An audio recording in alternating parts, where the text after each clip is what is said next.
بسم اللہ الرحمن الرحیم۔ السلام علیکم۔ ٹی این این ڈیجیٹل میں ہوں آپ کا میزبان فیضان شیخ۔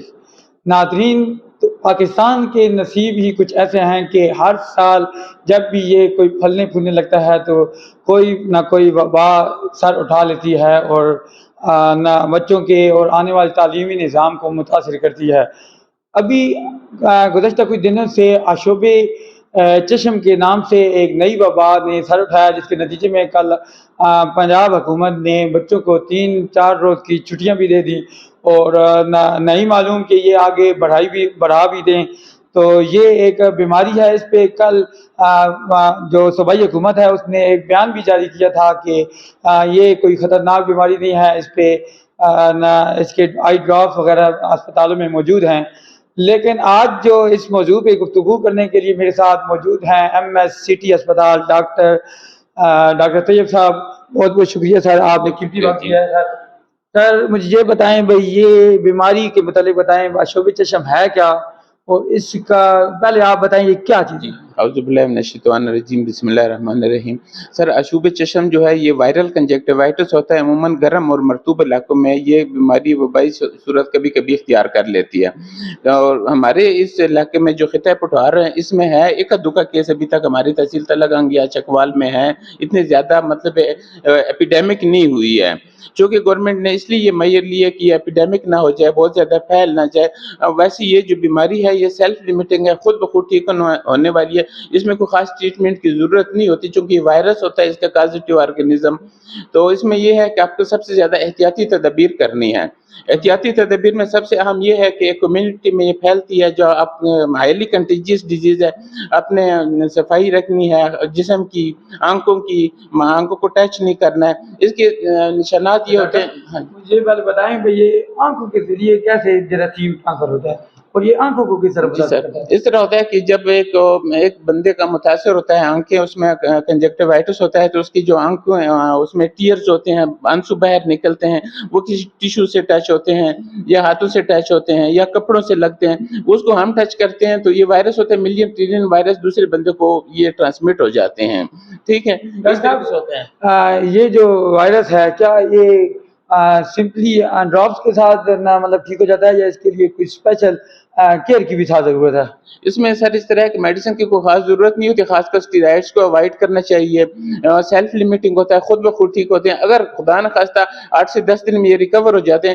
اگر یہ کنجکٹیوائٹس زیادہ کمپلیکیٹڈ ہو جائے پھر آپ کو آئی کنسلٹنٹ کے پاس آپ نے جا کے چیک کروانا ہے، خود سے کوئی ٹریٹمنٹ نہیں کرنی ہے، نہ اسٹیرائڈ نہیں استعمال کرنے ہیں، نہ عام ڈراپس استعمال کرنے ہیں، صرف خشک رکھنا ہے، صاف رکھنا ہے، خارج کر دیتے وقت زیادہ مساج نہیں کرنا ہے آنکھوں کو، یہ ہے کہ دھوپ سے بچنا ہے اور ڈسٹ مٹی سے بچنا ہے، سیکنڈری انفیکشن کو اس میں پریونٹ کرنا ہے۔ جو پرائمری انفیکشن ہوتا ہے یہ وائرل ہوتا ہے، یہ خود بخود ٹھیک ہو جاتا ہے، اور جو ایک انفلیمیشن ہوتی ہے، ایک انفیکشن ہوتا ہے، اس میں بیکٹیریل انفیکشن انویڈ نہ ہو، اس لیے اپنے صفائی کو بہت زیادہ اہمیت دینی ہے۔ ڈاکٹر صاحب مجھے یہ بتائیں کہ ایک آنکھوں کی بیماری وہ کیا جان لیوا بھی ہو سکتی ہے، جو آنکھوں کی بیماری ہے یا شعبے چشم، اور کن حالات میں آگے اس کی کیا کمپلیکیشن بن جاتی ہیں؟ الحمدللہ ابھی تک تو کوئی ایسی رپورٹ نہیں ہوئی کہ جان لیوا ہو، البتہ آنکھوں کی بینائی متاثر ہو سکتی ہے، وہ اس صورت میں اگر آپ اس کو غلط ٹریٹمنٹ کر لیں، غلط مینیج کریں۔ البتہ کوئی ایسی رپورٹ اب تک نہیں آئی کہ اسے کوئی بندے کی بینائی متاثر ہو یا کوئی مورٹیلٹی ہوئی، یعنی کسی بندے کی موت واقع ہو،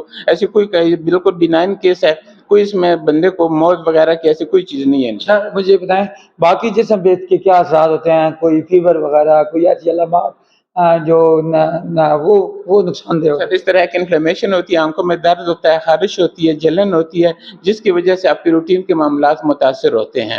باقی ایسے نہیں ہوتا کہ آپ کو بخار ہوگا، آپ کو درد ہوگا، اسے نہ بخار ہوتا ہے نہ درد ہوتا ہے، صرف آنکھوں کی جو انفلیمیشن میں پانی بہت زیادہ آتا ہے، خارش ہوتی ہے، درد ہوتا ہے، وہ آپ کے ہوتا ہے۔ ڈاکٹر مجھے بتائیں ایمرجنسی اگر ایسی کوئی تکلیف بن جائے تو آپ کے ہاسپٹل میں کیا کیا انتظامات موجود ہیں کہ اس ایمرجنسی کو ہینڈل کیا جا سکے؟ الحمدللہ ابھی تک تو ایسے کوئی ایمرجنسی کیس نہیں آیا، نہ ہے ایمرجنسی۔ اگر کوئی ایسا کیس آتا ہے تو ہمارے پاس جو اسپیشلسٹ ہیں، ڈاکٹرز ہیں، وہ ہم مینیج کر لیں گے انشاءاللہ، ہمارے پاس ہے۔ اور آنکھوں کی یہ بیماری، یہ آنکھوں کے اسپیشلسٹ ڈاکٹر جو ہمارے ٹی ایچ کیو اسپتال یا سٹی اسپتال کے پاس کون سا موجود ہے؟ ہمارے پاس ڈاکٹر راؤ شفیق ہے صاحب ہیں, وہ آئی اسپیشلسٹ ہیں, THQ اسپتال میں بیٹھتے ہیں, سینئر ڈاکٹر ہیں. تو ہمارے پاس بھی ادھر چونکہ آئی اسپیشلسٹ نہیں ہے, ہم کو اپنے کیس رپورٹ کر کے انہی کے پاس بھیجتے ہیں. ہمارے ساتھ موجود تھے ڈاکٹر طیب صاحب, جو انتہائی قابل طریقے سے سٹی اسپتال تلگنگ کو چلا رہے ہیں.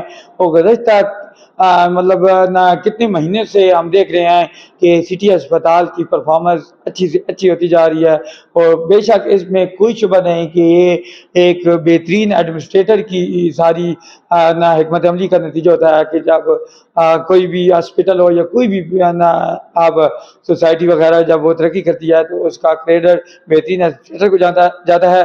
آج جو ہماری جو گفتگو کا ٹاپک تھا وہ شعبہ چشم تھا. جب پورے پاکستان میں, پورے ضلع چکوال میں, پنجاب میں خوف و رعب پایا جاتا تھا, تو ہم نے سوچا کہ اس پر اسپیشل رپورٹس تیار کریں کہ یہ کس حد تک یہ خطرناک ہے اور کس حد تک اس کو قابو پایا جا سکتا ہے. ڈاکٹر صاحب کوئی ایسا پیغام احتیاطی تدابیر کے حوالے سے کوئی ہماری آڈینس کو دینا چاہیں؟ بہت شکریہ سر. سٹی اسپتال میرا ہاسپٹل نہیں ہے, یہ عوام کا ہاسپٹل ہے, آپ لوگوں کا ہاسپٹل ہے. آپ لوگوں کے تعاون کا شکریہ. آپ نے گاہے بگاہے میری رہنمائی کی ہے. آپ آئے ہیں جہاں پہ مجھے مشکل پیش آئی, آپ لوگ میرے ساتھ میرے شانہ بہ شانہ کھڑے ہوئے ہیں. یہ آپ لوگ میرے ساتھ نہیں کھڑے ہوئے, یہ تلگنگ کے عوام کے ساتھ آپ کھڑے ہیں, سٹی اسپتال کے ساتھ کھڑے ہیں, غریب عوام کے ساتھ کھڑے ہیں. میں آپ کا بہت مشکور ہوں کہ آپ لوگوں نے ہمیں ہر جگہ پہ ہر وقت رہنمائی بھی کی ہے, ہماری مدد بھی کی ہے ہر مشکل ہر کرائسس میں. باقی یہ وائرل انفیکشن جو ہے یہ وقتاً فوقتاً پھیلتے رہتے ہیں, بینائن کیس ہوتے ہیں, خود بخود ٹھیک ہو جاتے ہیں, اس میں پینک ہونے کی ضرورت نہیں ہے. الحمدللہ نہ پینیسٹی کریٹ کرنی چاہیے, یہ خود بخود ٹھیک ہو جائے. اس طرح پہلے ہم نے کرونا کو بھی نارمل لیا تھا, جب کرونا آیا تھا تو اس پہ بھی ہم نے اتنی زیادہ نہیں, لیکن آپ نے دیکھا کہ کس طرح کرونا نے پوری دنیا کو مفلوج کر دیا تھا. تو کیا اس پہ بھی اللہ تعالیٰ نہ کرے کوئی ایسی کمپلیکیشن تو نہیں بن سکتی جو نہ پورے ملک کو مفلوج کر کے رکھ دے؟ کرونا چونکہ ایک اور پھیپڑوں سے متعلق انفیکشن تھا, اس کی پیچیدگیاں بہت زیادہ تھی, اس کی کمپلیکیشن زیادہ تھی. الحمدللہ یہ ایک اتنی پیچیدہ بیماری والی نہیں ہے.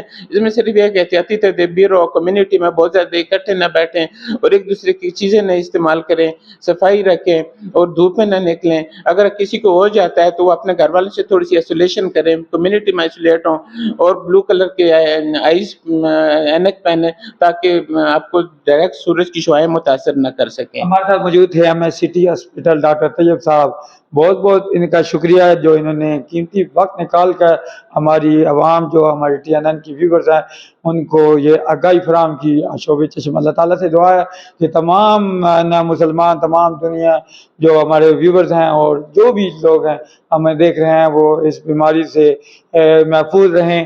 انشاءاللہ یہ جو شعبہ چشم پہ اس پہ مزید انفارمیشن بھی آپ تک پہنچاتے رہیں گے. دیکھتے رہیں TNN ڈیجیٹل. بہت شکریہ, تھینک یو, شکریہ جزاک اللہ.